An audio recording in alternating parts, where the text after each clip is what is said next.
In Windsor, a strange humming sound fills the air, a low-frequency vibration that creeps into your bones. It's not just a whisper, it's a persistent presence that many can hear and feel, yet no one can pinpoint its source. Some locals blame the nearby factories, suggesting industrial noise is to blame, while others believe it's something deeper, like the earth itself groaning beneath us.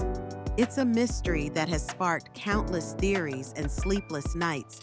Residents are left wondering, is it a natural phenomenon, or is something more sinister at play?